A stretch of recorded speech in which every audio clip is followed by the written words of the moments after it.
Hey everybody, hope you're all doing well. Happy Monday.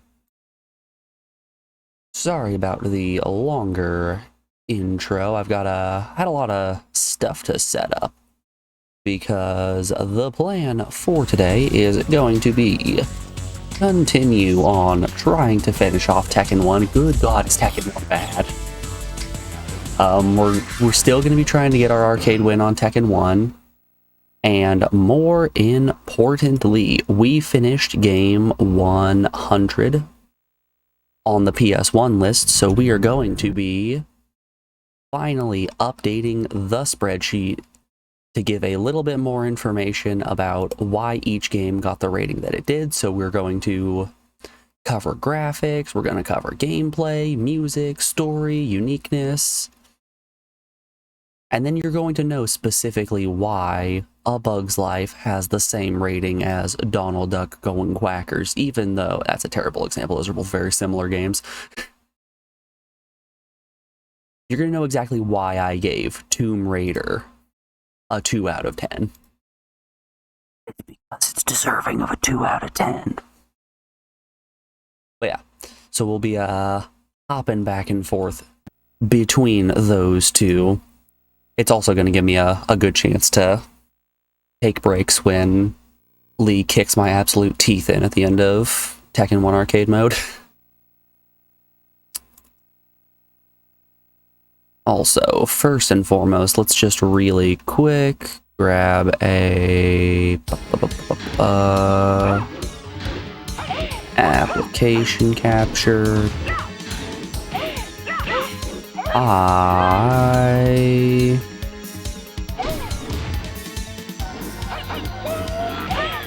don't want an audio capture.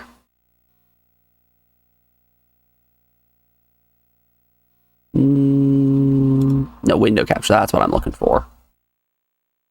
And let's call it timer. Hey look, that's exactly what I'm looking for. That king face still haunts you. It's not a good looking one.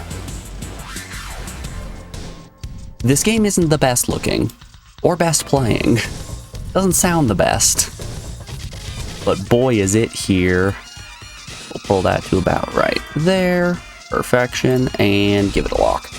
So I'm putting the timer on screen. I usually determine how long I've been playing a game based on my my stream uptime, which I know isn't the most accurate, but it's going to be really off if I'm going, oh, it's spreadsheet time. Oh, it's PS1 time. Oh, it's spreadsheet time. And so on and so forth. But yeah, let's not dilly-dally any longer. Let's try to remember, what are my hotkeys on live split? I actually do not remember. Start and stop I have for numpad 1. Perfect. Cheap viewers, no thank you. Yay! Okay. Alright, let's go for that arcade win. We were dinking around with Kazuya last time and it did not go well for us. Kazuya is not the character for me, I'm thinking. I'm feeling either Law or Paul. Let's go with Paul. Round 1. Oh good, we get classic Paul too.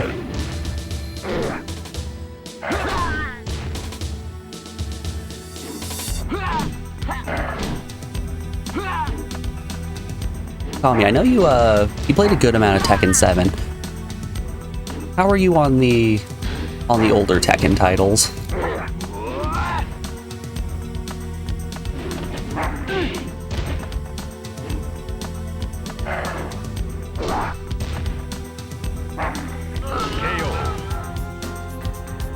You're good at all Tekkens? Good to know. I'm terrible at Tekken.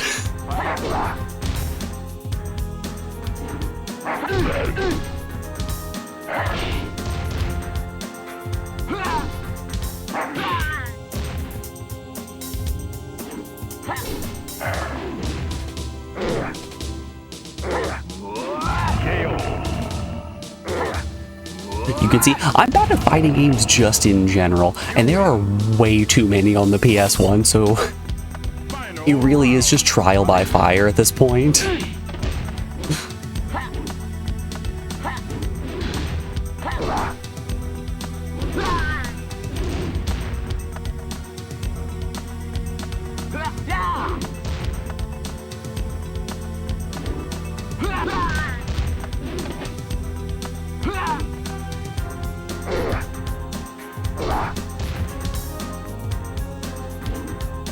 We somehow made it to Lee, which I don't know if he's the final fight or not, but we somehow made it to Lee yesterday.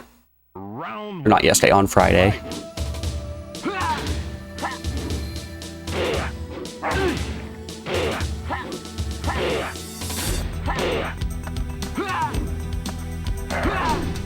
But Paul doesn't seem to be able to string things together like Kazuya did. With Kazuya, I could string punches together with like square, square, triangle to get some hot back fist action. Round 2. Fight. It might be worthwhile for us to pull up the manual.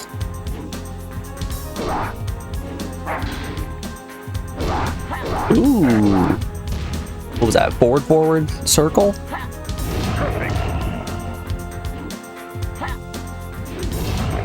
I love the flip kick. You give me a kick that advances and does damage, of course I'm gonna go for it. Round 1. Alright, before we go for Yoshimitsu though, this was the back and forth I was talking about. Pause, you dang timer. Cancel. What do I have pause set to? Period. I have it set on period. Cool. Let's do our first spreadsheet update. All right. A Bug's Life for the PS1. So the let's think about what we were looking at in A Bug's Life. The story of the game is a story that I didn't really care about. It's just, it pulls directly from the Pixar movie A Bug's Life, which already isn't the strongest story, and the way it is presented to you isn't in the form of anything unique. It's stills explaining what you're doing and then scenes pulled directly from the movie. I'm thinking, oh no, I can't use my numpad for this. I forgot that that's gonna change my live split timer as well. Gameplay for A Bug's Life is your standard platformer, just middle of the line, nothing all too special. It's not really janky. 5 out of 10, right down the middle. Graphics for the game, it looks like a PS1 game. It's got all that PS1 charm. 5 out of 10 as well. Nothing to write home about. We're starting strong with that nice 5 out of 10. Music. The music for Bug's Life. I can't tell you what the Bug's Life soundtrack sounded like. A Bug's Life PS1 OST. Show me those rips.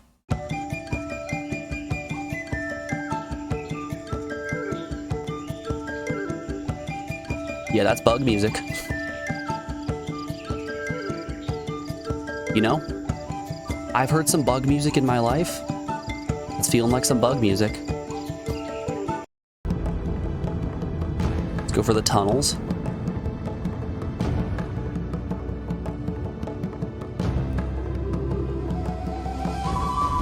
That's tunnels. Council chamber. This is where you're fighting Thumper for the first time.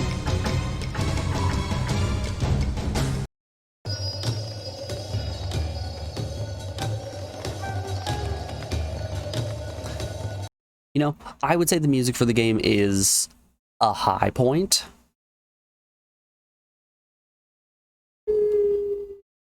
Six out of 10. It doesn't do anything all too special, but it's definitely good music. It's not what I would describe as terrible music. Uniqueness, though, this is where the game shines. You know what? Let's actually change this from uniqueness to wow factor. So I feel like that's more of what I am meaning than uniqueness. And the wow factor of Bug's Life is really where the game shines. I'm going to pull the gameplay down to about a 4.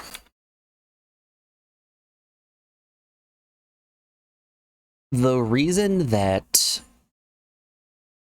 I think that Bug's Life is a game that either people could enjoy or not enjoy, the not enjoy makes sense. It's an early-ish PS1 platform. It has all the quirks and shortcomings of an early 3D game.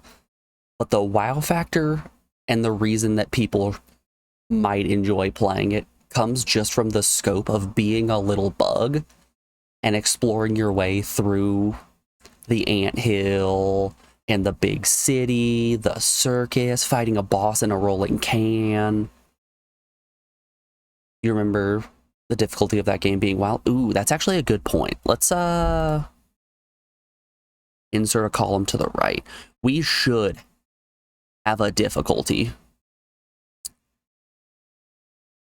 We should have a difficulty column. Let's boop, boop, boop. Difficulty. Difficulty of Bug's Life. I personally didn't find it all too difficult. There were a couple of really cheap points, specifically at the end with the final boss. It was pretty cheap, but that came more in the form of the controls being a little rough. Yeah, another 5 out of 10. I'm content with that, with giving that a 5 out of 10. For the most part, most of the stages were very simple platforming challenges, nothing too difficult, especially once you got your homing fruit ability, which once you collected enough collectibles, your attack essentially just started homing on enemies, and then you collected more collectibles, and the attack started exploding and dealing extra damage. The final boss is really the only thing that was difficult for me. So, what can I say? Some people are born with it. Anyway, wow factor. Wow factor, I'm gonna give that one a 7 out of 10. This feels like a nice split. Which technically I think should bring the total score up to like a 5 point something or another. Actually, no, that does bring it exactly to a 5. Perfect. Look at that. Didn't even try to do that and it worked out. All right. And also, we need to firstly rename this from US games to all games. And now let's Control F, Bugs, Life. It's A Bug's Life, my apologies.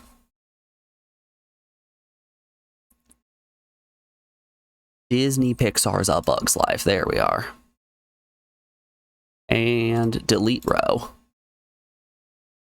Also, fun little fact, so the old list that we had only had about 1,000 games for all US releases. I'm putting heavy quotes on that because the Wikipedia list is actually incomplete that we pulled it from. But I pulled this one from the ROM's mega thread, which came with all of the PAL released games, all the North American released games, and all the Japanese released games. We put all of those in, and now we're looking at a total game count of 4,000, which is fun. This is more of what I like to see. Something absolutely terrifying like that. All right. Let's get back to Tekken for a little bit.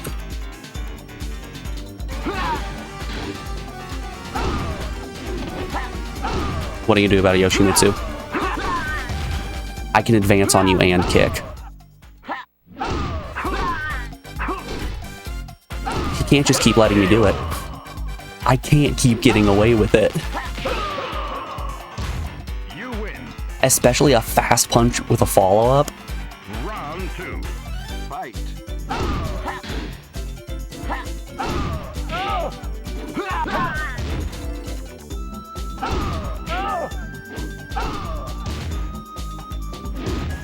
Oh, that doesn't hit grounded targets. You win. All right. That was less than a minute.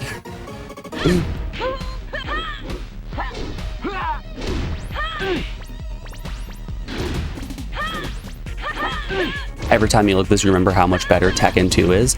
So I loved Tekken 3 as a kid. I played the absolute hell out of that game with my brother. So I was thinking, oh yeah, Tekken 1 can't be that different. It's gonna have a little bit of growing pains. No, it has a lot of growing pains. Round 2. Fight.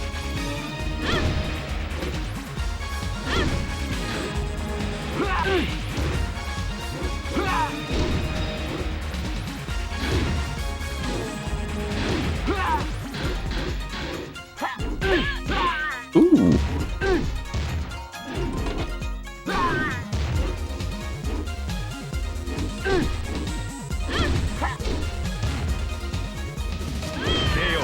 Tekken 3 or Tekken 1 just it feels not very good to play. You win. It doesn't look too hot. Music's good. Like, look at Jack's model. Round 1. Fight. What have they done to my dear gun, Jack? Alright. Before we get going on Jack, though, pause with period. It's time for more spreadsheet. You know what I should do? Hold some to all of your horses. Let's put on some good background noise of just pulling up the OST of whatever game we're talking about, which the next game we're looking at is Ape Escape, a 9 out of 10 experience that I feel like still holds. Ape Escape OST. Now this is a soundtrack that's so good it's even in my playlist.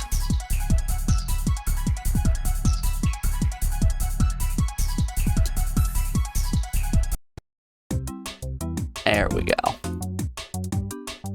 Jams, absolute jams. Gameplay of Ape Escape.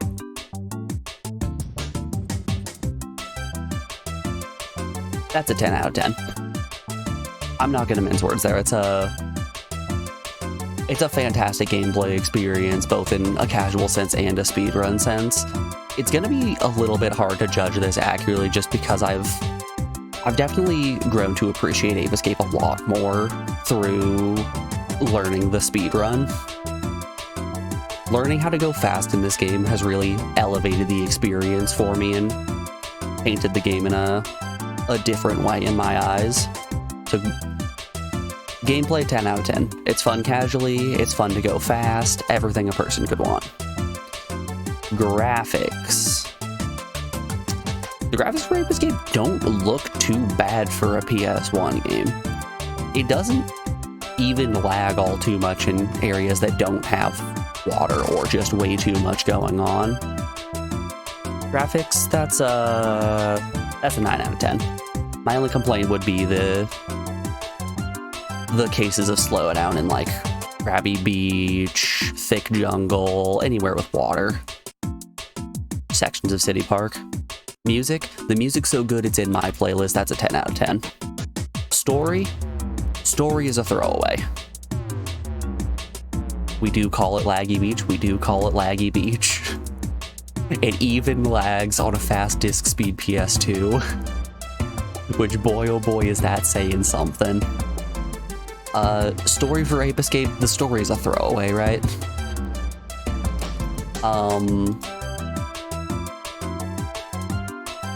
Apes get access to helmets that make them smart somehow.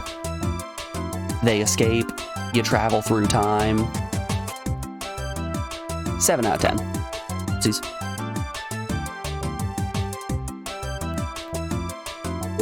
Maybe 7's a little too generous. 6 out of 10. The story's not all too much to write home about, but it is definitely a very good framing device for a villain that you want to take down, Inspector, and explains why you're traveling through time. 6 feels fine. Difficulty, Ape Escape is not a hard game.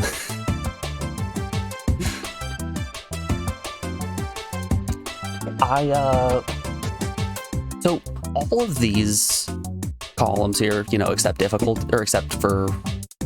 all these columns except difficulty are really ones that I'm judging the game against. Difficulty is more just information for the people. What if we just swap those around? So these first 5 right here, these are the ones that are going to determine my score. Difficulty is more just information. Ape Escape is not a hard game. It has a few points that are a little bit tough, but it's a good challenge. It's not a challenge that you're sitting here pulling your hair out or in tears not wanting to go on. I'm gonna say, all right, I need to stop using my numpad. I'm gonna say 3 out of 10. 3 out of 10 feels like a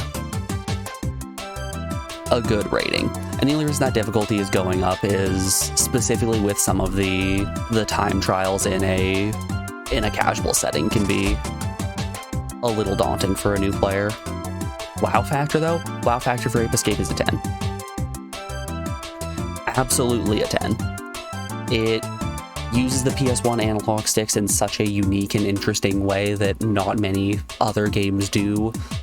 Every single area is greatly varied from each other, and you get a nice slice of time and moving through the ages. All of the monkeys feel cool. You can look at all their names. They have personalities. Just a fantastic time. I forgot to pause my timer. That was the whole reason I had the timer. Pause, damn you. It's my... Hold up, is my period key not working? That one's working. Did I numlock myself? Oh yeah, I numlocked myself. Yeah, that would make sense. Okay. With all of that written down, Ape Escape, solid 9 out of 10 game. Alright. Let's beat up some Gunjack. Oh, sorry, this is just actual Jack. He's not Gunjack quite yet.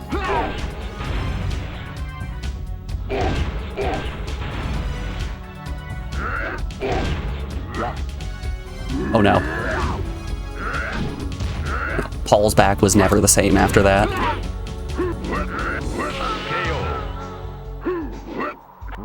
I've been punched.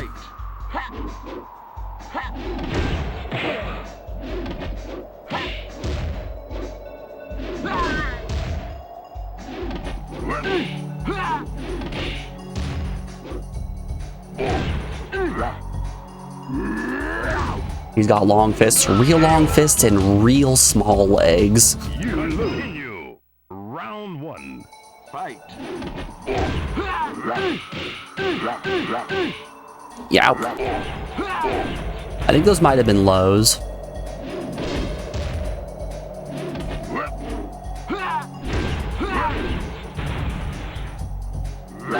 Oh. Got him. Round 2. Fight.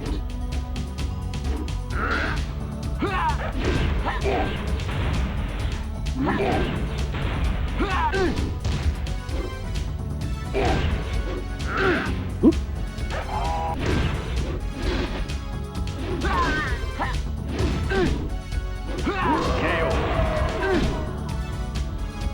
You can do a flip kick into uppercut by pressing the other punch button. All right.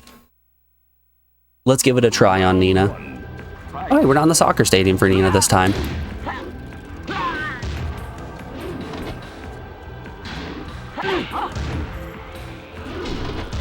Nina gave us the business for so long when we were trying to do this with Kazuya. Round 2. Fight.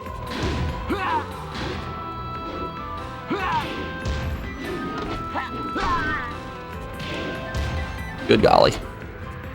Alright, I think we might be being too aggressive. We need to play a little more defensively here.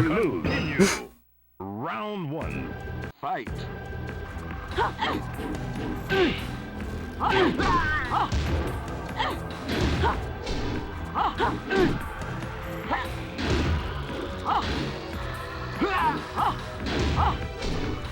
So when am I hitting that punch button?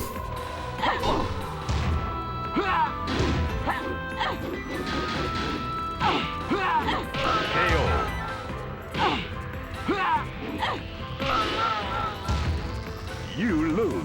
You can punish her pretty hard in a lot of her bigger moves. There's one in particular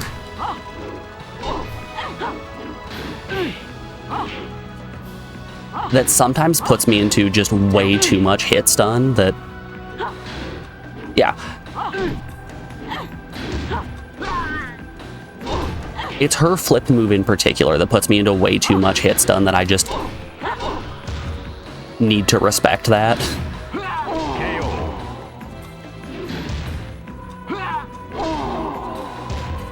You win. The uppercut's the other one? Okay. Fight.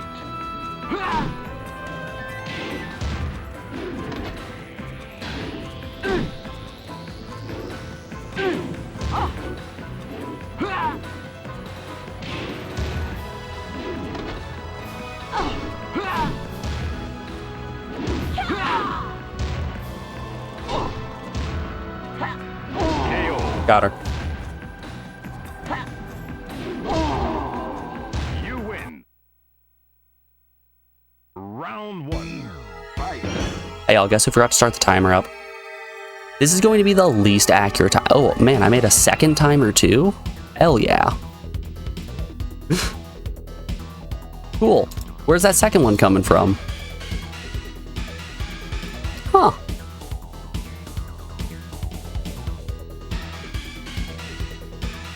I don't even know where I'm hiding that in my my OBS scene. There we are. I found it.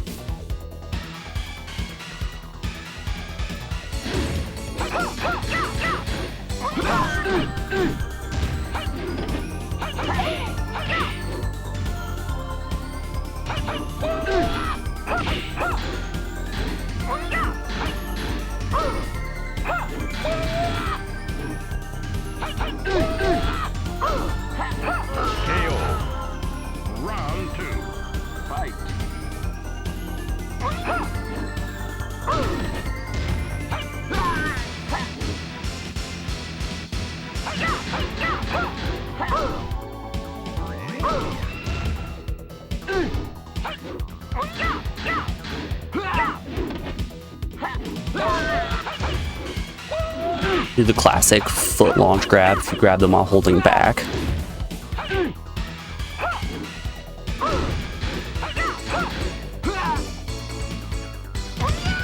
Ooh. Spicy. Round one. Fight.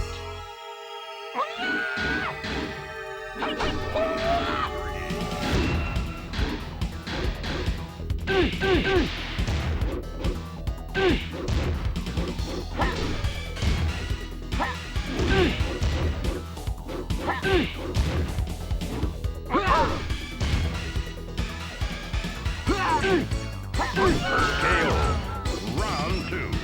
Fight.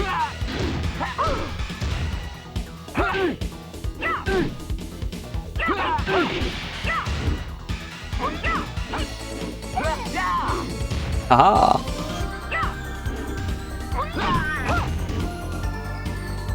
There you go, Kami. That one's just for you.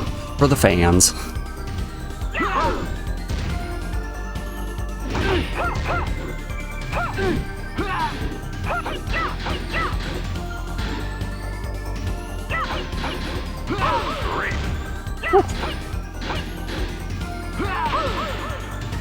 Final round.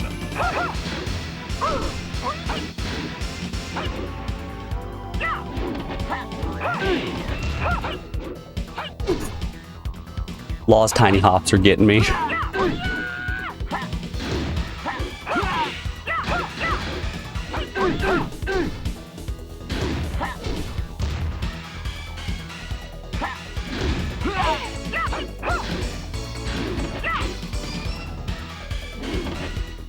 Ooh.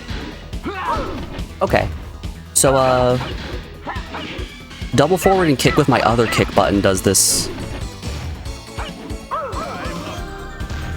I win by time! Double forward plus kick does that advancing. Round one. Just kick directly up. It's not even a flip.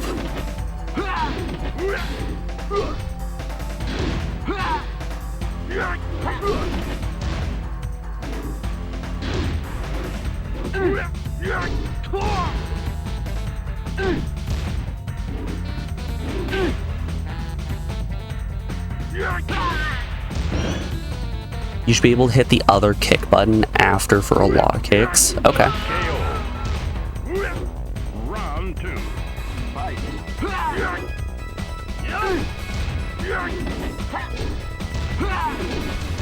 Ooh. Oh, that's a flashy move. I like it. All right, Kazuya. Okay, buddy. Oh, I like that. I want to land that one. Continue. Round one. Fight.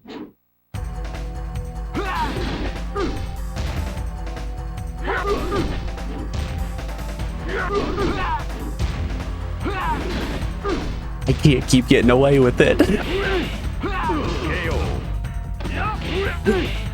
Round two. Fight.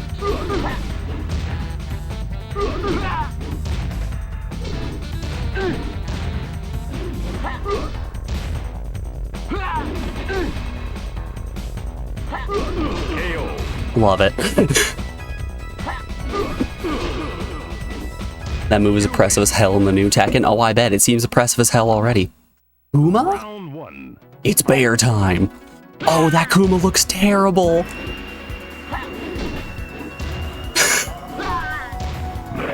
He looks so bad.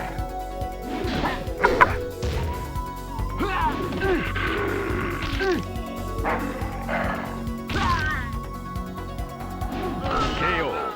Damn. Round 2. Fight.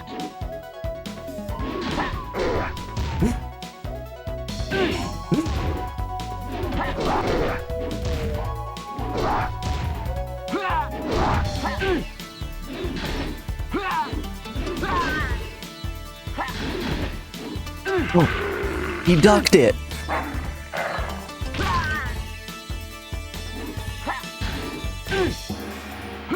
KO. You Rats. lose. Continue. Round 1. Fight. Alright, before we give Kuma another shot, let's... Oop, not that button. Let's hop back to the spreadsheet real quick. And do our next game, which is Armored Core 1. Let's pull up that up. Armored Core 1 OST.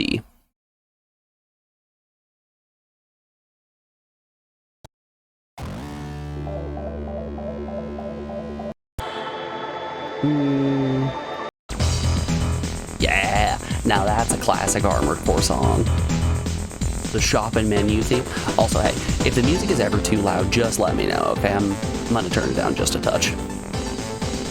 It sounds fine in my ears, but I don't know how it sounded for you guys, so just let me know. Armored Core 1. I think... Yeah, let's start with gameplay. Armored Core 1 is the first in its series, and it, for the most part, little lower slightly. Alright, I can do that. Armored Core 1 is the first in the series, and for the most part does things extremely well. With a few exceptions. The gameplay of Armored Core is... it's pretty simple and to the point. You have missions that you select from, you pick your mission, you go on your mission. It can be anything from escort somebody, to blow up another Armored Core, to explore a dungeon. Everything you could want. Gameplay-wise, I'm thinking Armored Core 1's gameplay is going to be about a 7 out of 10. No, we're gonna pull it to a 6 out of 10. The big drawback to the gameplay is the fact that a handful of missions ask you to do platforming, which is just a nightmare. It is some of the roughest platforming that you will ever do in a FromSoft game. And it comes in the form of, like, the final mission, which has you going through a lunar base, having to shoot mines that you can't target, which is rough. Getting into a fight with 3 extremely difficult Armored Core frames, which is also extremely difficult. Then platform your way up a bunch of elevator cubes, which is extremely difficult while you're being shot by turrets that you once again cannot target. After that, you reach the final area where you then have to fight the character who is ranked #1 in the arena after doing all of that. So your health is low, your ammo is low, you have no checkpoints, nothing. You're going in, and it's real hard. Graphics, the game, it looks pretty alright. It's nothing to turn your nose up at. It doesn't look perfect, but it's pretty good. There's a decent amount of lag every now and then. I think a nice middle of the line 5 out of 10 is a good spot for it. Music wise, you're hearing the tunes right now. They're really fast drum and bass tracks that fit the vibe just perfectly. My only complaint might be that there's not a good variety of music. There isn't, like, low ambient songs to play to, like, build the tension while you're going into the more intense areas. But when the songs do kick at just the right moment and you're fighting a hardcore, it works well. 7 out of 10. Story. The story in 1 is absolutely over the top and phenomenal.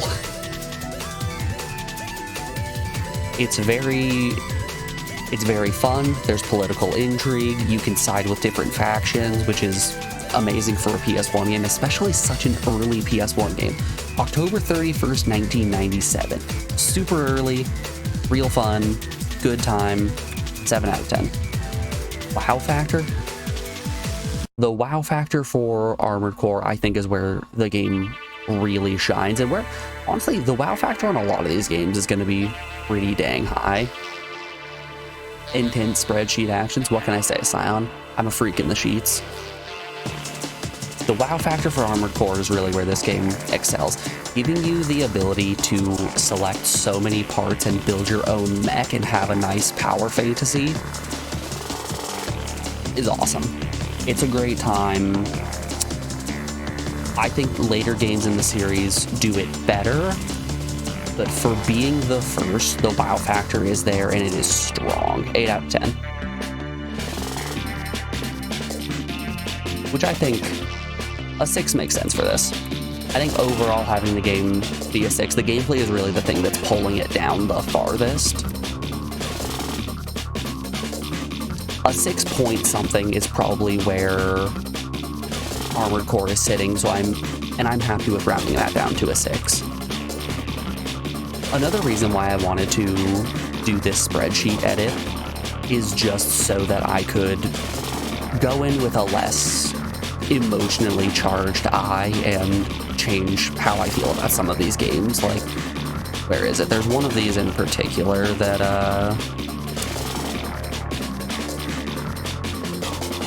I need to look at more critically, unless I'm just angry because the final boss was bad. It might be easier just to... There we go. Breath of Fire 3. I gave Breath of Fire 3 a 4 out of 10, which does not feel... You know what? You guys can't even see... Hold up. I need to change this just a little bit. YouTube capture. Unlock that. Let's click this. You guys couldn't even see what game I was talking about that whole time. There we go. Yeah. Breath of Fire 3 here, I gave a 4 out of 10 because I was super emotionally charged after finishing the final boss, and it was a negative emotional charge. I was very upset. Games like that are ones that I need to come in with a more critical eye and give an appropriate score. Anyways, difficulty for Armored Core 1, it's a pretty dang hard game. The missions leading up to the final mission they're hard, but they're not unbearable. That final mission, though, is unbearable. It is so unbelievably difficult. Like, the whole game itself is probably about a 4 out of 10, and then the final mission is a 10 out of 10.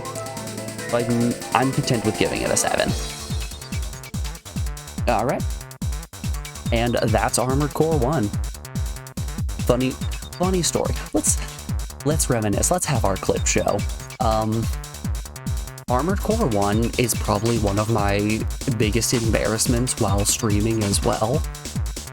I beat that game in 2 parts. Part 1 was fine. Nothing too big to write home about. Part 2, though, I forgot to unmute my mic when I started streaming, so the entirety of the stream was just me doing this.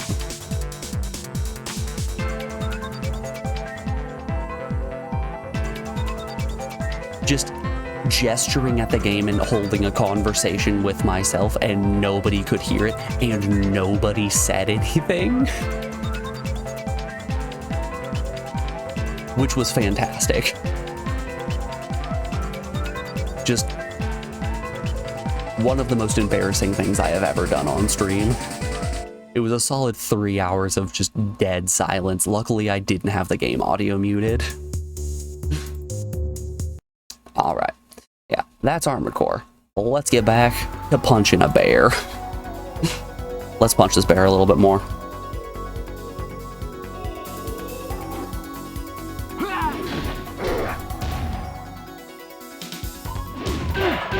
Ooh, I missed.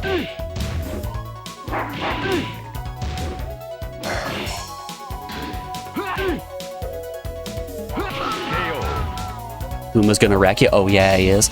As long as he doesn't hurt me as bad as Lee did when I was playing as Kazuya, we're gonna be okay.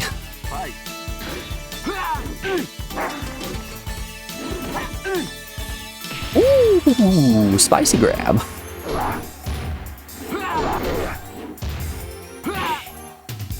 Wasn't close enough.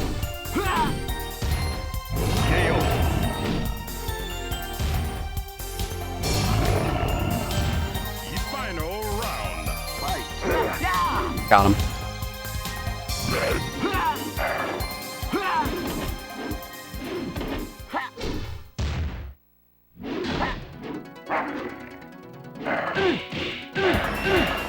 Wow, that was so many hits. This feels a lot more doable than beating Lee was.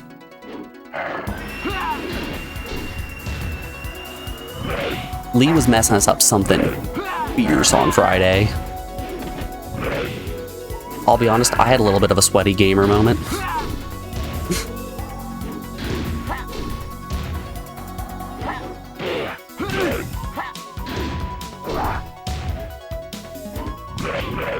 Oh no, oh no. The punches, they're just too fast.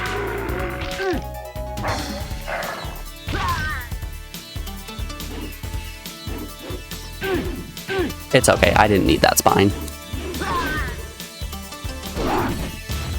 Oh, I should have pulled up Guilty Gear. That would have been a good fighting game. So, I didn't expect Tekken 1 to take me the entirety of the day.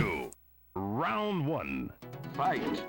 So, I have 3 other fighting games queued up that we'll play once we get done with Tekken.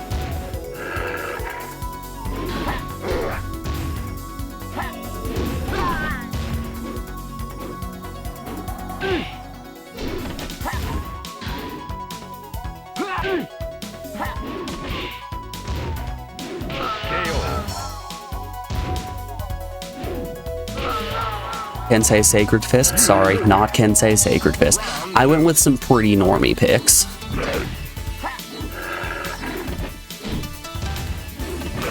I grabbed Darkstalkers, I grabbed Marvel Superheroes. Oh, what was the last one? And Soul Edge. I grabbed Soul Edge as well. Continue. Round 1. Fight.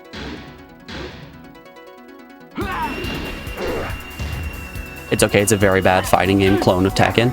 Hey, if it's on the ps1, we're gonna play it.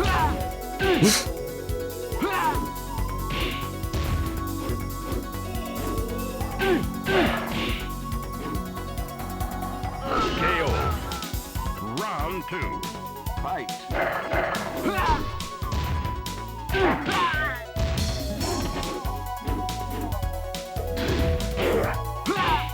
Honestly, the whole reason that we are, or one of the reasons that we are updating the spreadsheet is just because when I was playing through Bugs Bunny a while back,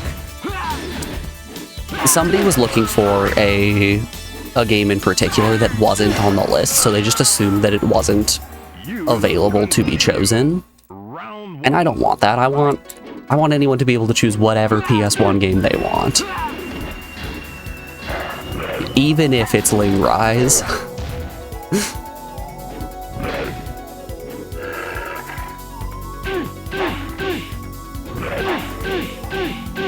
Wow, are those lows?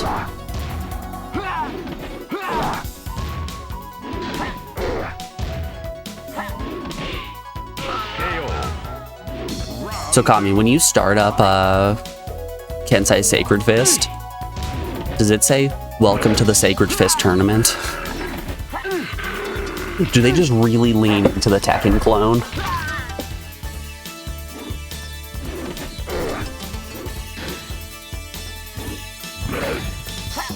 Who's your favorite character? Oh, I like to play as Bazuya.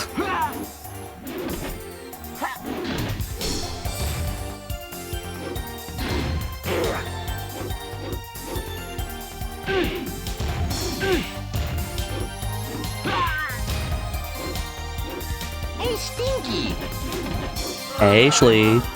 Oh wow, I wasn't paying attention to time. Hey, Ashley, how you doing? Fight. Enjoy your lurk. I appreciate you being here. Ow.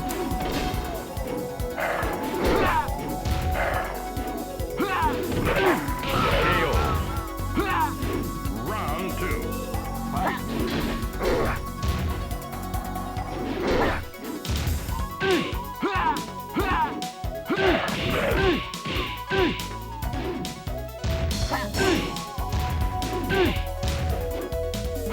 KO.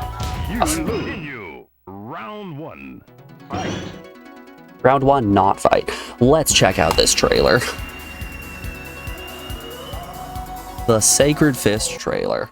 Oh, I love it already. Presented by Konami as well.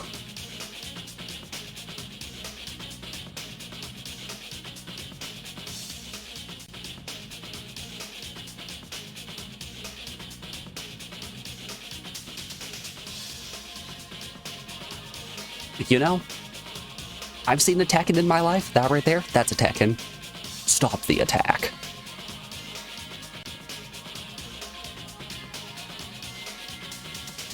Sway.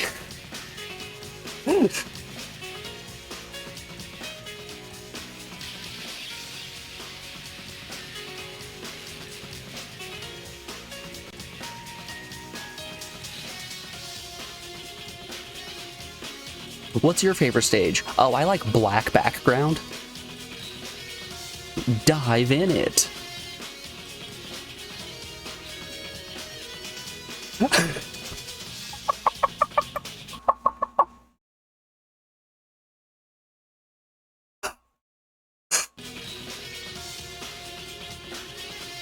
This is fantastic.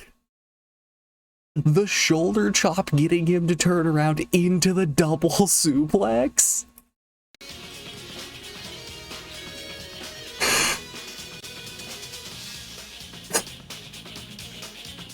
The triple suplex.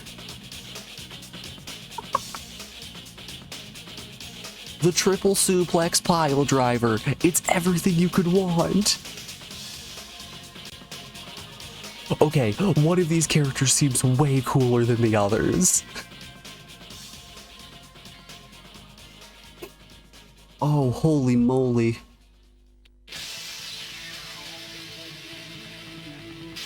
And there he is. That's the cool character. Ladies and gentlemen, we found him. Oh, that's beautiful. All right, let's pull up the Crash 3 OST. A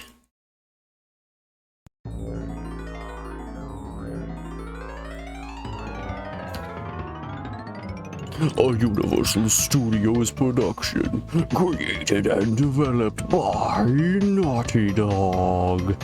I hear it in my head. I hear it in my head every time.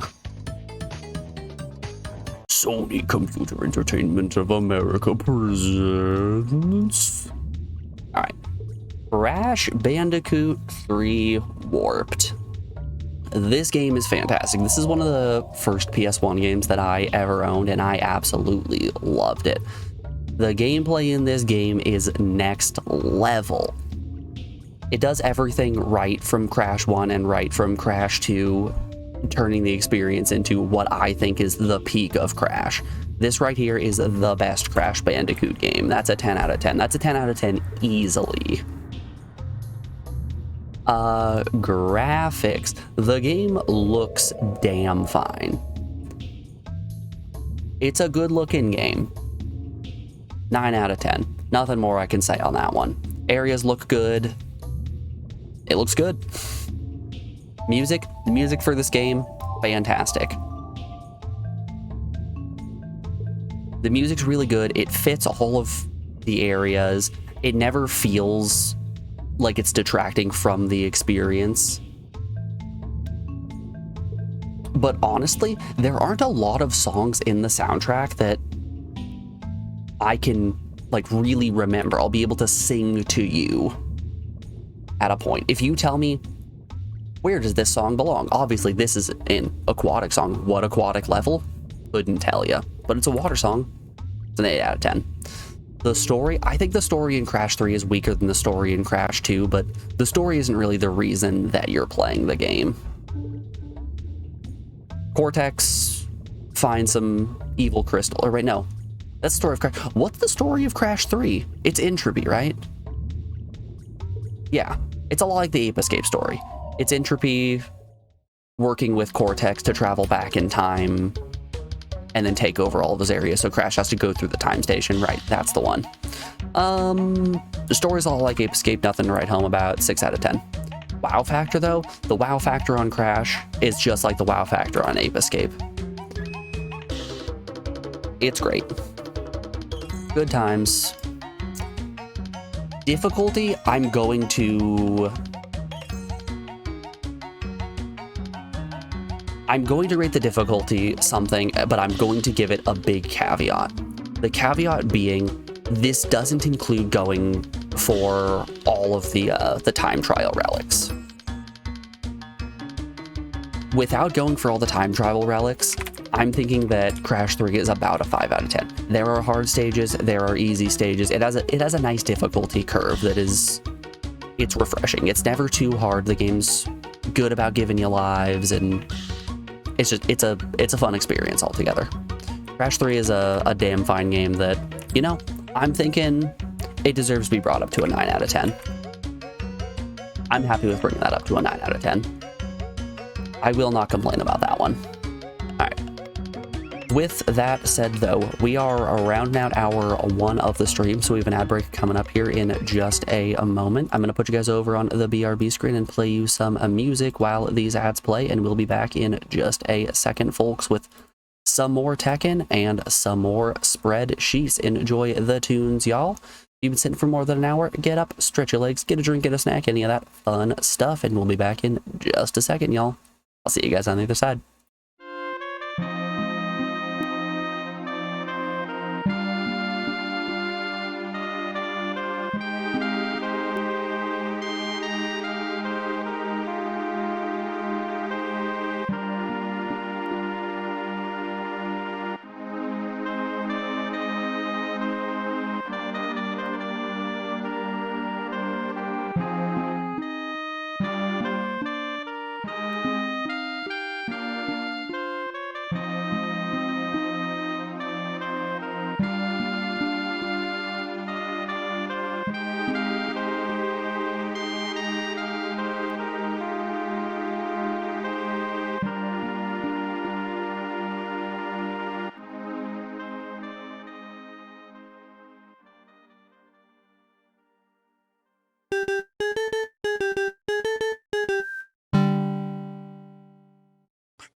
Alrighty, folks, we are back. Thanks everyone for sticking around through that break. I do appreciate it. Let's punch a bear a little bit longer. Let's give it a couple more tries here in Tokyo.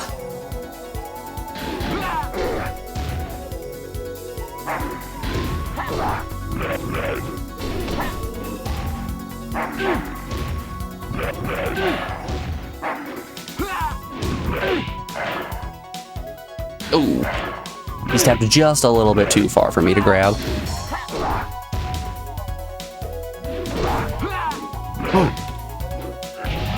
Ooh. You win. Yeah, I did start the timer good.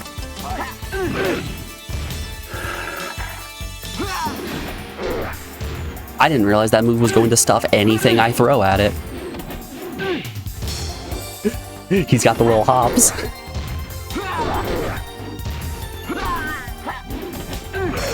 No! My bones! Final round. Fight.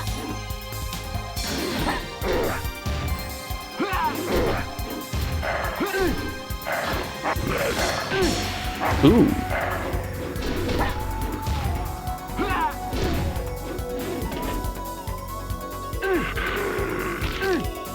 The grabs get me every time. They catch me off guard, they startle me, I do a little jump. Don't you do it. Don't you do it to me. No! That was a close. That was way closer than we ever got to beating Lee. Fight. Paul, he might just be my guy. It's definitely not that Kami just told me how to do the best moves in the game.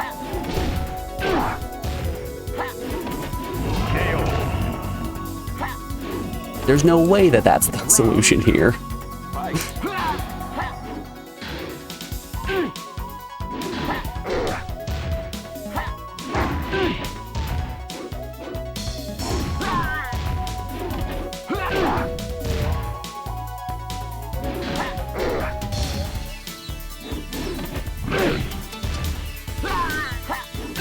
Oh no.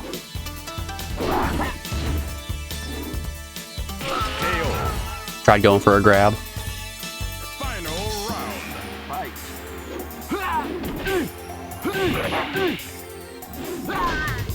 Ooh, we're in bad shape here.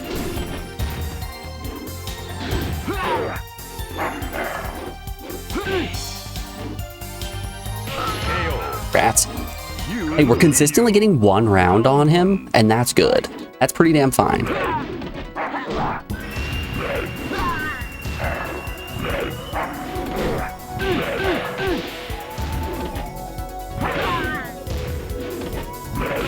Watch us now not get around in on him. Round 2. Fight.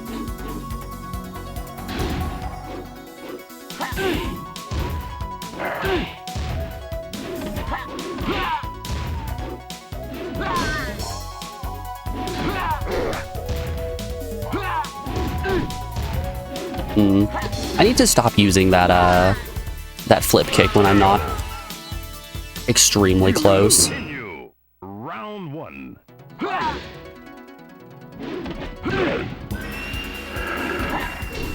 I think the flip kick only works if I'm relatively close to the enemy.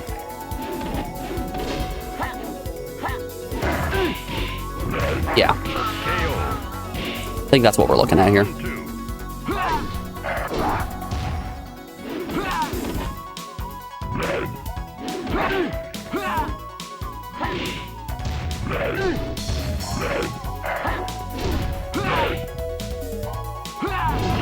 Got him. Final round. Fight.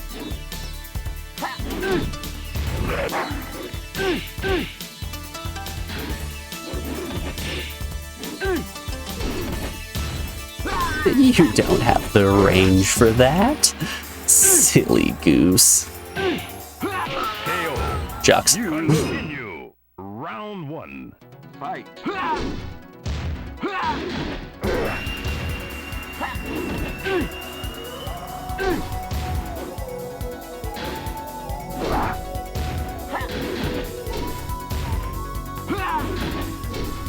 You fool.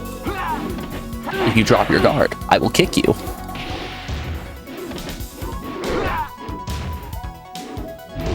Got him. Round 2.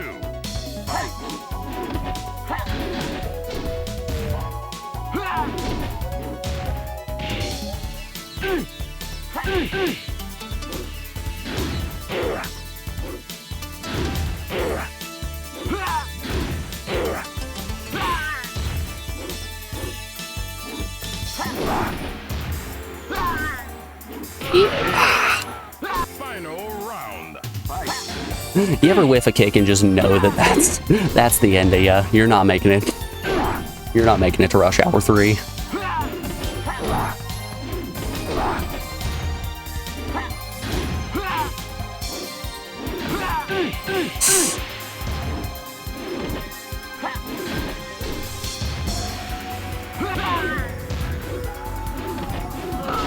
No! You lose.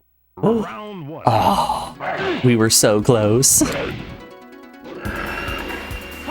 Ooh, okay. I have some kind of like downward punch there. I don't know how I did that. Was it just down and punch? Hold up. I'm okay with just throwing away this attempt. Yeah, it's just down and triangle.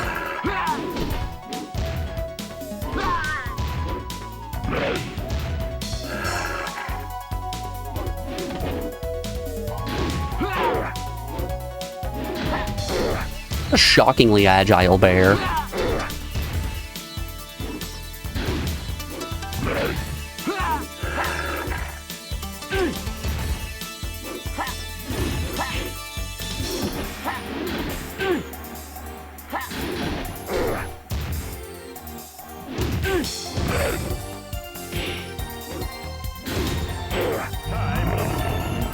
You win. We barely got him on time there. Final round. Fight.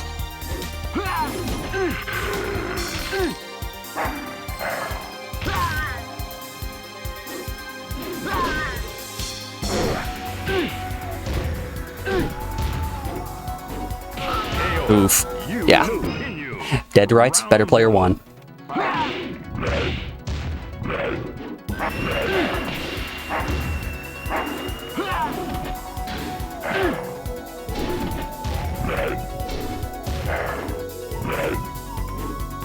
KO. Round 2.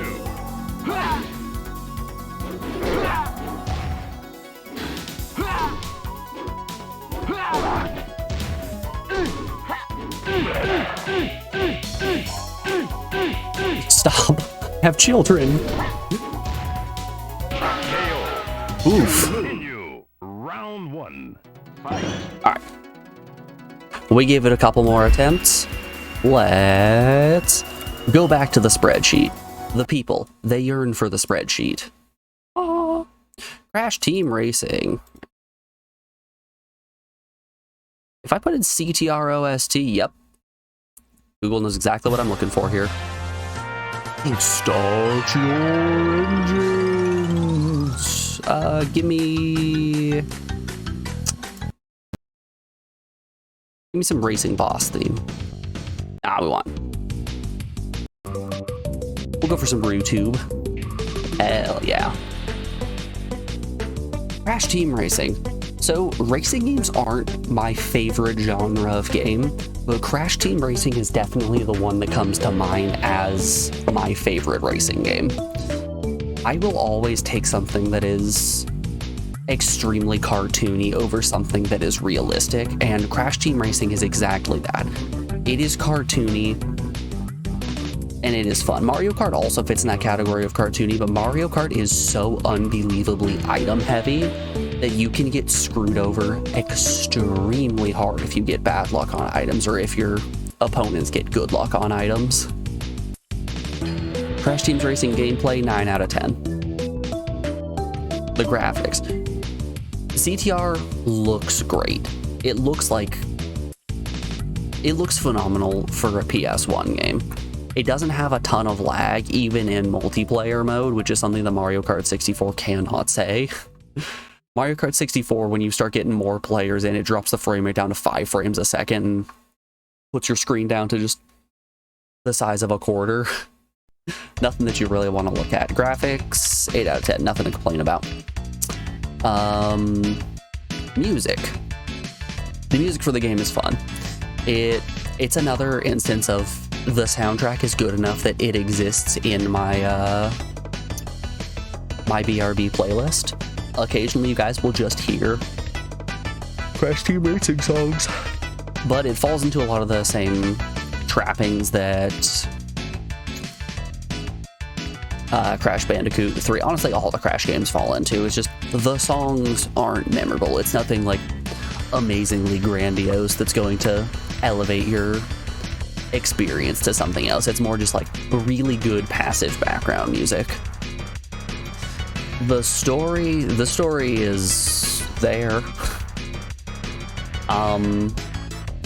You gotta race. That's all I can really tell you about it. A fun little thing that we, well, I'm gonna give it a 6 in the story again. The wow factor, I'm gonna say a 9 out of 10 on that wow factor. It's a very solid racing game. You know, I'm gonna pull the wow factor on Bug's Life down to 6. I might have been throwing things around a little too willy-nilly right out the gate. The wow factor on Crash Team Racing being a 9 comes in the form of it just being an absolutely phenomenal racing game. Your jaw is gonna drop when you get a group of friends together to race around a few tracks. The mechanics are solid, everything is exactly how you want it. Difficulty wise, much like Crash 3, I'm going to be excluding any of the time trials, so we're not going to be trying to beat Nitrus's time on any of those stages. The difficulty is going to be like a 4 out of 10. It's not terrible. Somebody who is god-awful at racing games like me can get through it no problem in a relatively short amount of time too. 7 hours, that's nothing. Good times, good times. Anyways, let's get back to beating up a bear. Let me rephrase that. Let's get back to me being beaten up by a bear.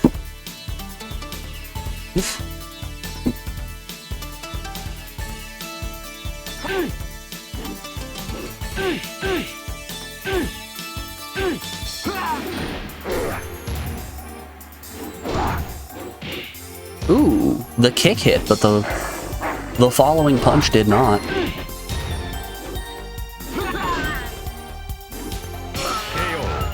Round 2. Fight.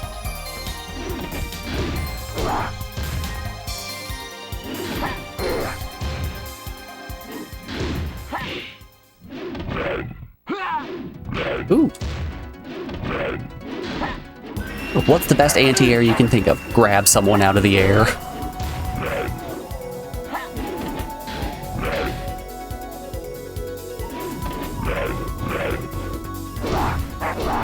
Beowulf from Skullgirls vibes. Just simply grab your opponent out of the air. What are they gonna do about it? Get grabbed, that's what.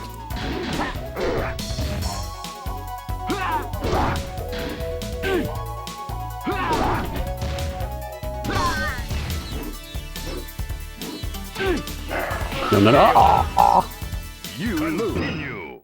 Round 1. Yeah, if you guys couldn't tell by now, I'm very bad at fighting games. But with that said, I'm very good at Guilty Gear Accent Core Plus and Skullgirls. Everyone's got their fighting game, and those are my 2 fighting games. My brother's always been the person that I play fighting games with, and he had to stop playing against me in both Guilty Gear and Skullgirls.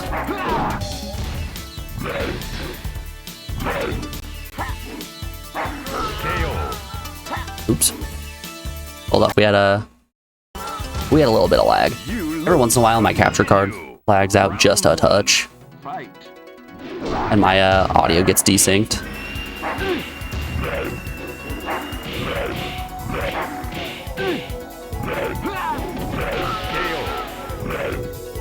You can't beat your brother in Killer Instinct 2, so you feel that mood. Round Fight.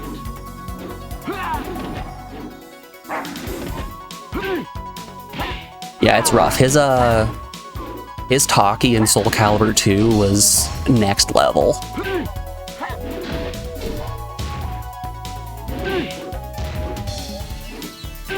I labbed out combos with Sophitia for so long in attempts to beat him. Like, hours and hours of practice. And then we played against each other and he beat me on fundamentals alone.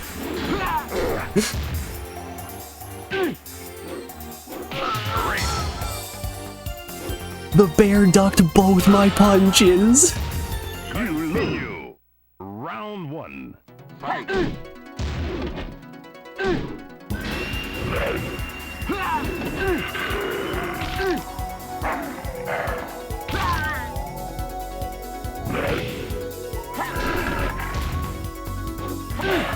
KO.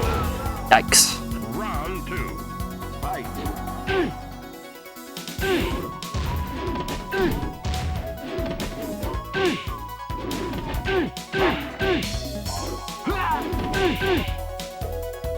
Perfect. Shucks. Continue. Round 1. Fight. Wait, I eventually got good enough that I could just beat him at Guilty Gear Max and Core Plus. Just by virtue of I would play Saul bad guy and then just get him in Sidewinder loops. Perfect. Round 2. Fight.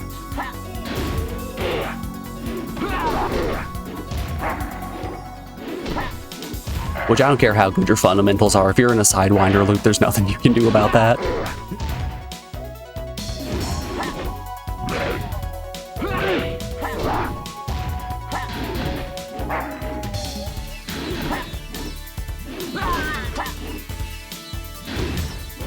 This fucking bear.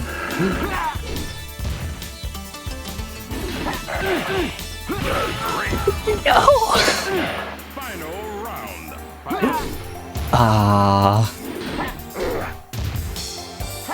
Oh wait, shoot, I forgot to start the timer again. Resume.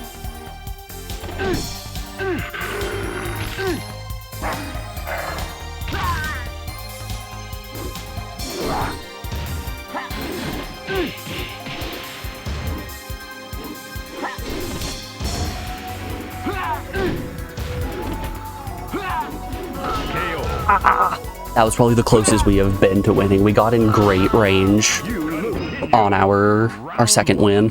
Fight.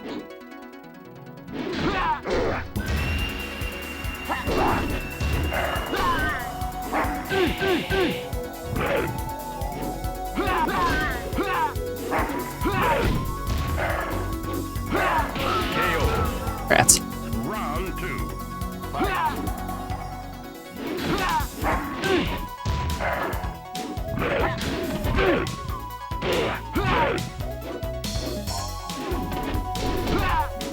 You know, Paul has a lot of good kicking options. Where are the good punching options for him? Do those exist and I just don't know about them? Shucks. You continue. Round 1. Fight.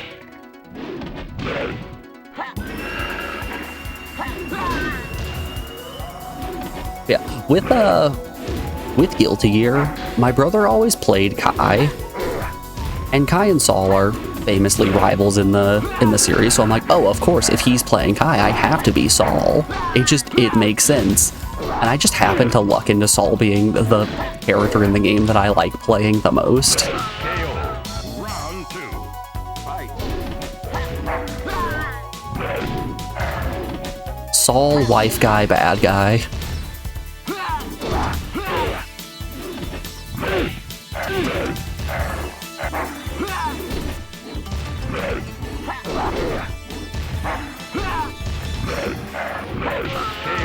Rats. You continue. Round 1. Fight.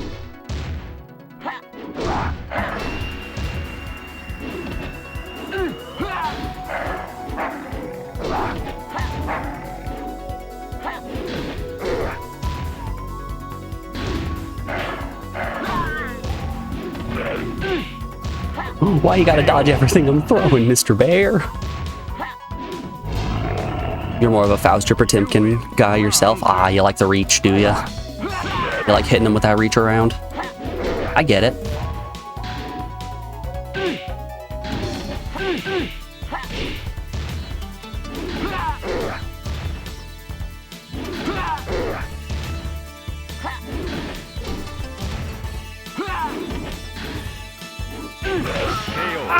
Final round. Ooh, hold up. That's the animation on that sweep makes it look like I can string it into something else, which I would love that. I would love a low combo like that. All my combos are highs.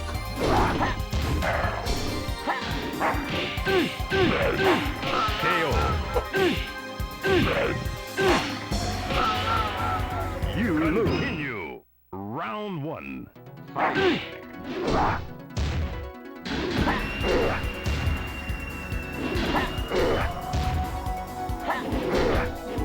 Myers-Briggs be damned. Tell me who you're maining in Guilty Gear and then we can talk.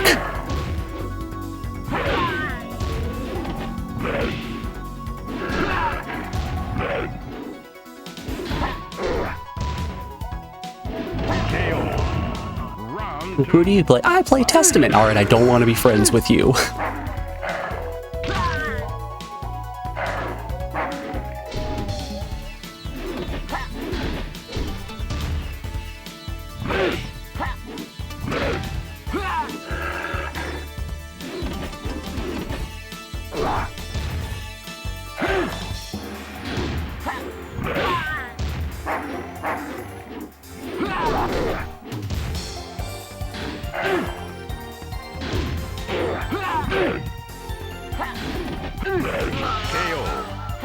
I've been smunched. When someone tells you they main Dizzy, you know exactly why they're main Dizzy. Final round. Fight. She's got really great ranged options.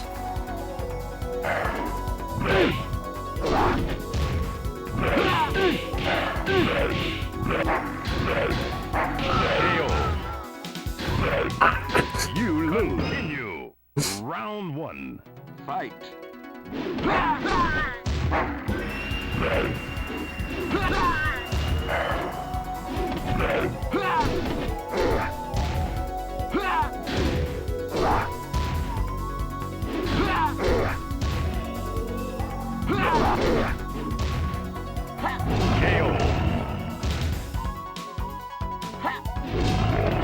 Same reason you'd play Brisket, am I right? Round two. I saw a post the other day that was, I have two states, and then it was split down the middle. On the left side, it was a picture of Bridget with she, her, and then the other side, absolute menace, and then it's just every single one of her ranged options. Holy shit, I just won without even thinking about it. If you shut your brain off, you win. Alright, is it Heihachi time? Yeah, it's Heihachi time. Round one. Fight. Now is when the real Tekken begins.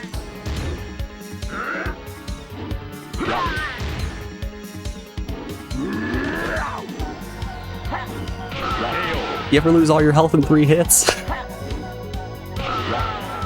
Oh no. Lose. Round two. Fight. He sounds just like Jack.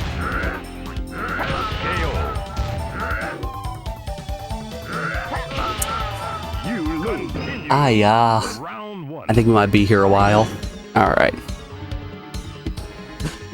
Before we get it going on my man Heihachi, let's talk about Donald Duck going quackers, or Quack Attack for those on the N64. I should specify I want the OST.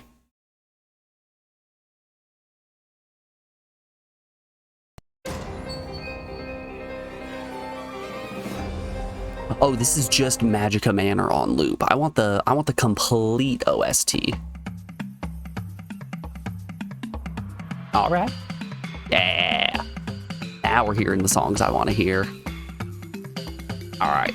Donald Duck Going Quackers. I have so many very fond memories of this game as a kid. It was one of the ones that I had growing up that I loved. That being said, going and visiting it as an adult, it was not the best. It was a very generic 3 or like 1.5D platformer, we'll say. It wasn't quite 3D. It fits in the same category that Crash does. If you would consider Crash to be a 3D platformer, then you could consider this to be a 3D platformer. Every stage had a set of toys that you could collect that would unlock bonus stages, that would unlock costumes, which was really cool. Which I feel makes up for the lackluster-ish design of the stages. 5 out of 10 is a fine score for it. Graphics, it looks like a ps1 game. Not a ton I can say more about it. I'm thinking we're gonna pull the graphics on Bug's Life down to 4 and give Donald Duck Going Quackers a 5 on graphics. Music, you're hearing the music right now. It's jaunty. It's what you would want out of a Disney game. Give you the Duckburg song. It's fine. Like, they're good songs. Nothing all too great. 5 out of 10. The story. So, the story for the game is that Daisy, that's Donald's girlfriend's name, yeah, because Minnie is Mickey's. Daisy gets kidnapped by the evil warlock, at which point Donald has to go and defeat all of his minions and rescue her. The story's pretty mid. Nothing all too special about it. 4 out of 10. Wow factor, there's not a lot going on in terms of wow factor. 4 out of 10. Difficulty, the game is piss easy. Anybody can pick this game up and 100% it in a single day easily. That's a 1 out of 10 trivially difficult. Actually, no, we'll give it a 2 out of 10. There are definitely a few points where you'll fall in a pit and die, and it's not just hold right or watch a movie.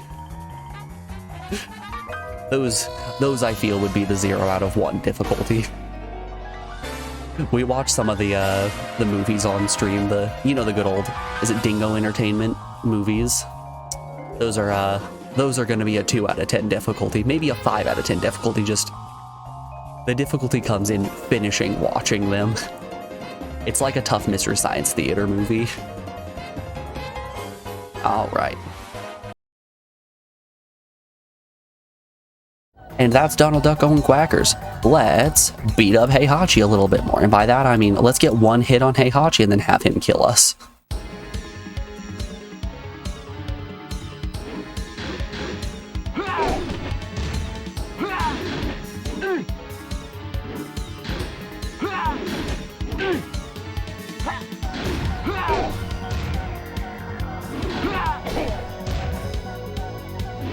Ooh, rough. Ooh, we got a win. Round 2. Fight.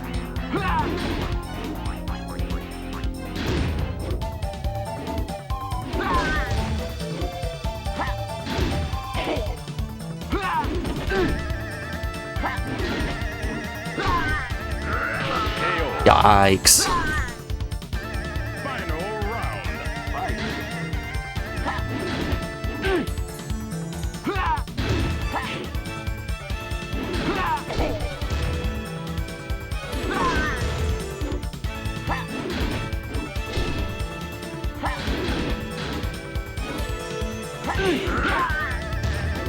We might be going down on this one. Hey, we got a round in. That is Continue. Round 1. that is way better than I thought we were gonna do.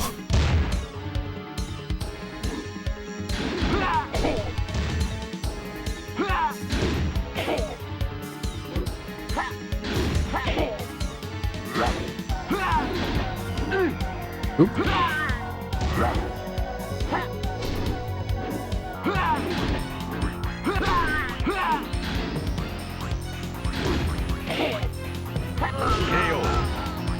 Round 2.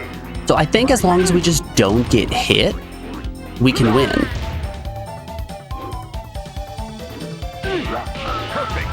It really is once we get hit that everything goes downhill. So note to self, just don't get hit, dummy. Oh shoot, I just realized something. We haven't been going to the master list and clearing out the games that we're finishing our ratings for. We need to do that.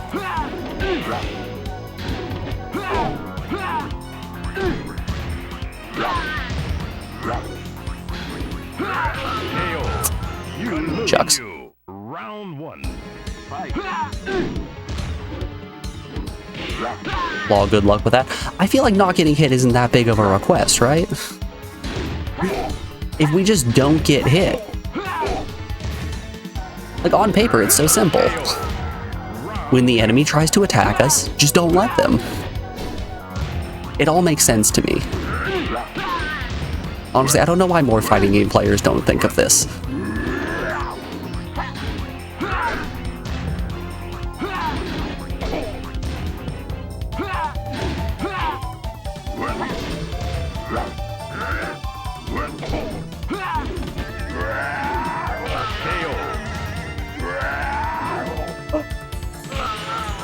Anytime that I get KO'd by a grab, honestly, it feels like better player won.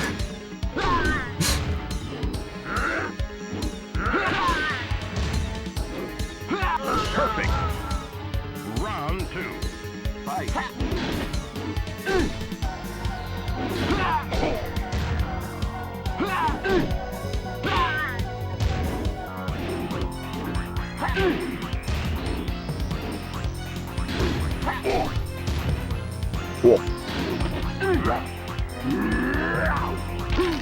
Not the electric noogie. Oh, the Heihachi classic. Round 1. Fight.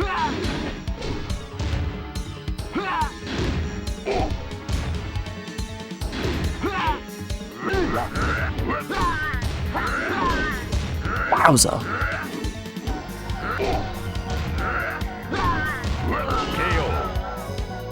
You heard his neck break. You heard his spine break when I got hit with a pile driver as well. Heihachi just loves breaking people's bones.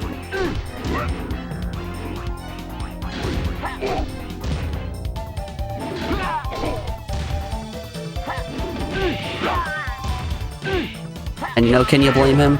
It's a satisfying crunch. Round 1.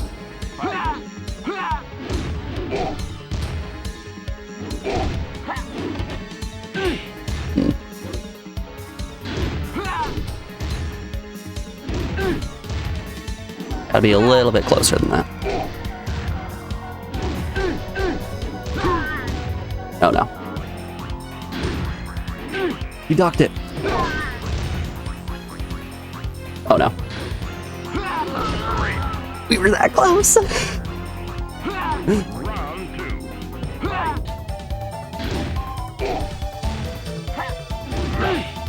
They let kids play this. Hey, it's better than Mortal Kombat, right? Owie.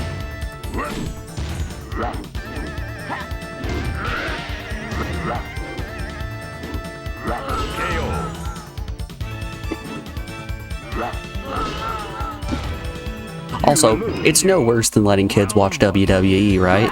I mean, that's the reason why I have a bald spot and 3 staples in my skull.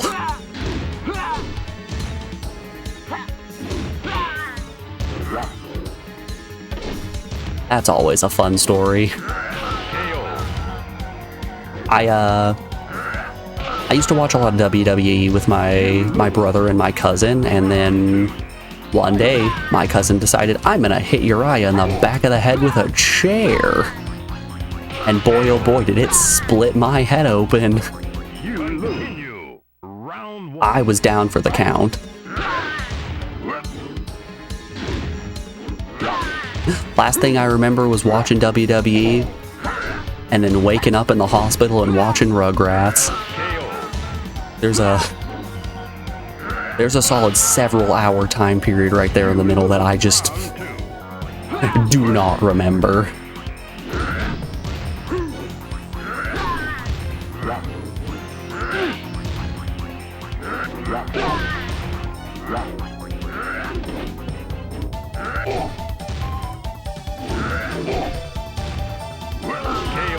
That being said, I will never forget that episode of Rugrats. It's the one where it's Dee Dee's birthday and they try making her a cake. But they want the cake to be fancy. So what's fancy? French cuisine. So they try putting frog legs into the cake. But how do you get frog legs? You get them from frogs, so they just filled the cake with live frogs. And the episode ends with a splash screen of the frogs jumping out of the icing. Oh, this is such a good-looking cake, and then the frogs hop out and icing goes everywhere. You continue. Round 1. Fight.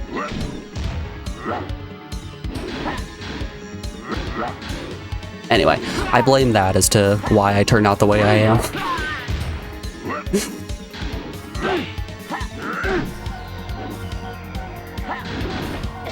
Aha, no perfect for you, Heihachi. Excuse me. Round 2. Fight.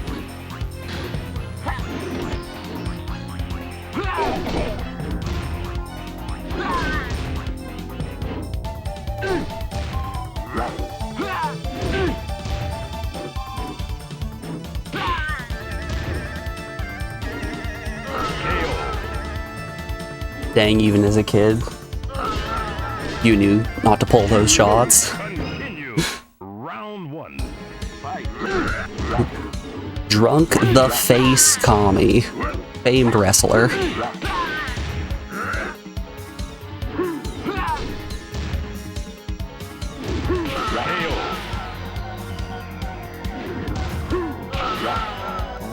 2. Fight.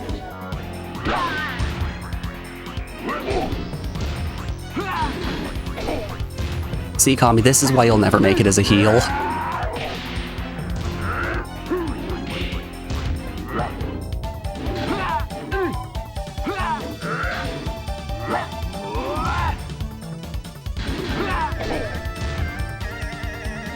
I'm dead. Rough. You continue. Round 1. Fight.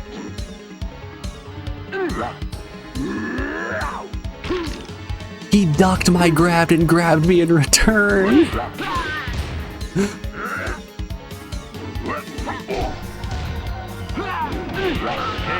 Shucks. You lose. Round 2. Fight.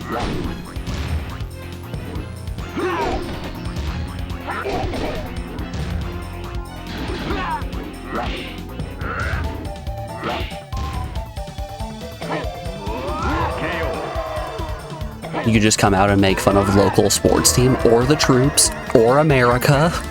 Final round. Fight. Honestly, the list is endless.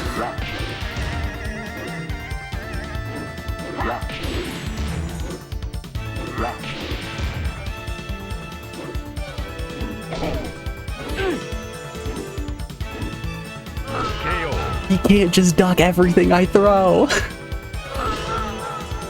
You lose. Continue. Round 1. Fight.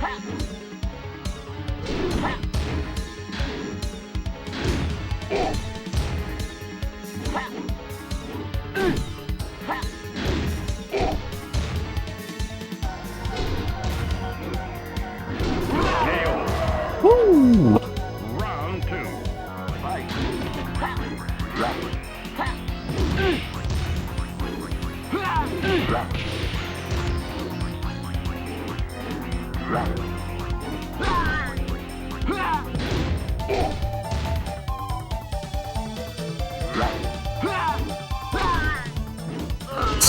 Rough. Final round. Fight.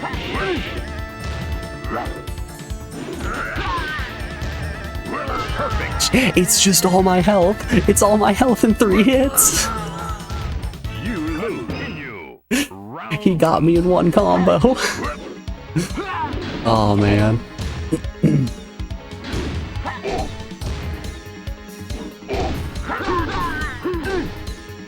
Oh yeah, I haven't mentioned this. Tomorrow is my birthday. We're gonna be doing a birthday stream. I got some fun things planned for the old birthday stream.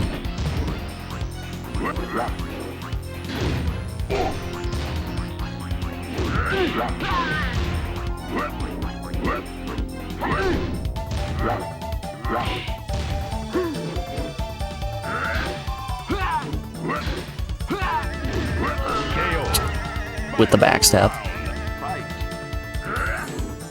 So yeah, tomorrow's gonna be a fun one.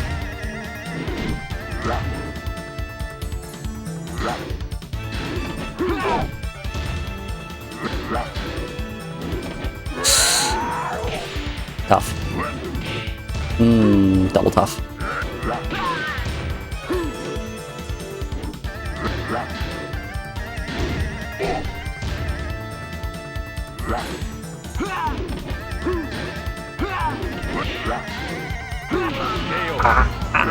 Continue. Round 1. We're getting close. We're getting a lot closer. I don't know if it's just that the game is taking pity on us every once in a while.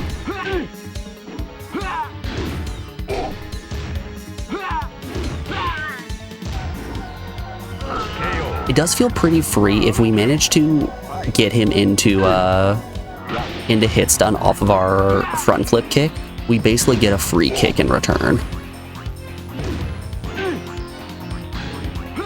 But if we miss, he gets a free hit. You lose. Continue. Round 1. Fight.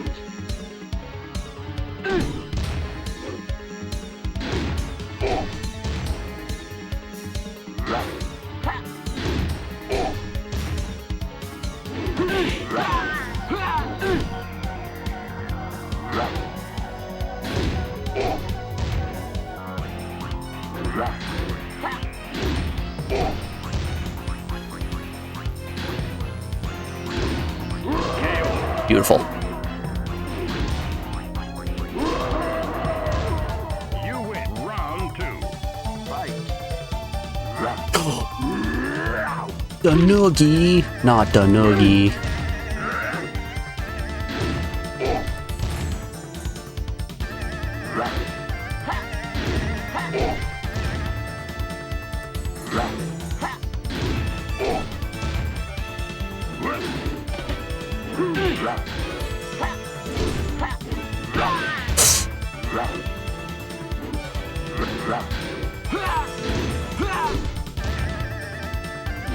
No! I got greedy. I got so greedy.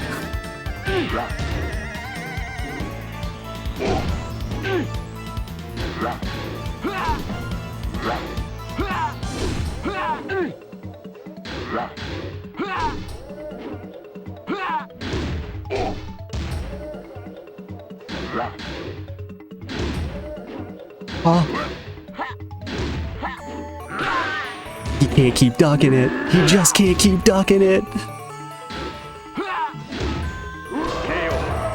Let's go. Down with Heihachi. You win. Show me them credits. Give me that ending cutscene. Hell yeah.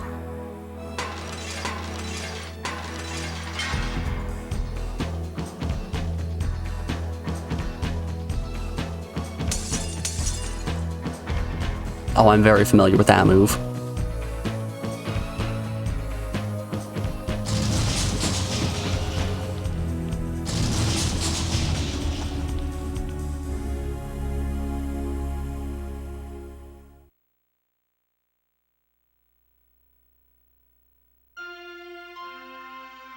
Ladies and gentlemen, we did it.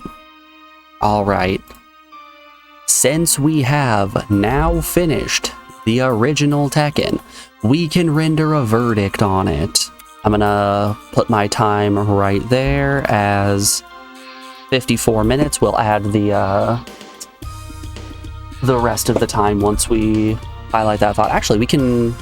I think I have it highlighted already. I can just, boop. Oh, boop. Boop. Boop. That's not what I wanted. Open you. Yeah, that's what we're looking for. My original... Boombots, Osu, right here, Tekken. 1 hour and 3 minutes with the 54, puts us at 1 hour and 57 minutes to get a win. 1 hour, 57 total. Awesome. Oh no, we have to put a name in.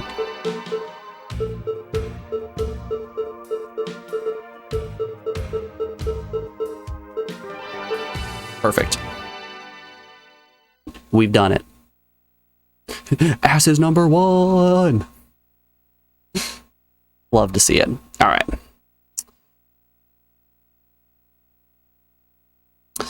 So, final thoughts on Tekken 1. This game has a lot of problems. This is a rough one for sure. Let's see here. We'll wait for our overall gameplay. The gameplay is really where it is struggling. It's an early 3D fighter. It's very clunky. Tough to play in general. 4 out of 10 on gameplay. Graphics. The graphics look just god awful. It looks so nasty. 2 out of 10. Music. The music was all right. 5 out of 10. I'll give it a solid 5. Nothing all too terrible going on that front. Story. So I know we didn't get to see it here. I can pull it up real quick. Tekken 1.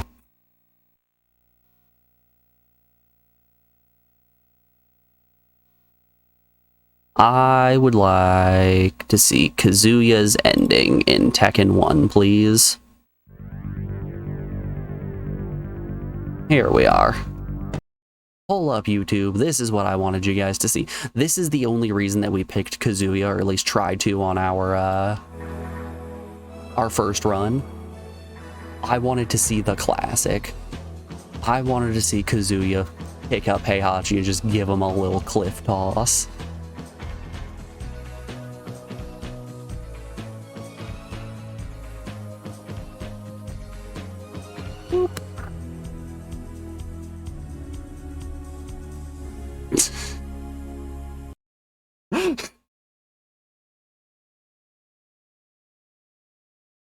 What a stinky little guy. That right there's gotta bring the story up a little bit, right? You know, we can stay on the YouTube scene here. We're playing in the spreadsheet. That's gotta bring the story up to at least a 4. The lore, man, the lore. Wow factor. I'm not feeling much of a wow factor here. Maybe 3. It's a 3D fighter. It's an early 3D fighter. Difficulty. This game's tough as nails. At least it was tough as nails for me. 7 out of 10. 7 seems safe. I was able to beat it in under 2 hours, but 7 feels like a good one. Overall score. 4. Overall score. 4 out of 10 feels like a good overall score, given everything that I've written here. That in mind, let's Control F. Tekken. Ooh, there was a Dokapon on PS1? I actually did not know that. We got 2 Tekken 3s. Let's delete that Tekken. Let's get rid of you. Let's put on the soundtrack to Dragon Valor real quick, because we're gonna... Dragon Valor OST. It might help if I put a space between Dragon and Valor. Oh, is there no complete OST? Nope, they're all just individual songs. Okay, that's fine. Let's go Flames of Destruction. That sounds like a good song. Yeah, that's what I'm talking about. Okay. Let's, real quick, remove all of the ones that we've already finished. So we got Bug's Life, we got Ape Escape, let's Armored Core, make sure there are no duplicates. There are duplicates here, but I can remove both. Delete those two. Next is Crash Bandicoot.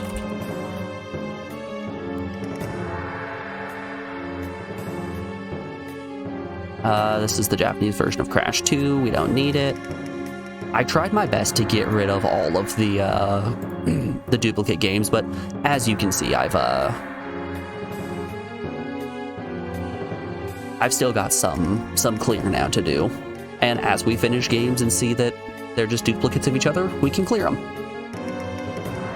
All right, Crash is out. It's Crash Team Racing. CTR, Crash Team Racing. Donald Duck going quackers.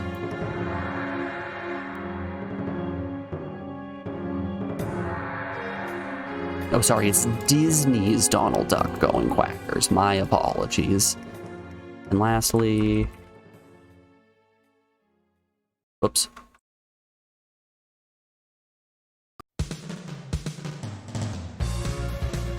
Yeah. God, it's such a good game. Dragon Valor is such a fun game.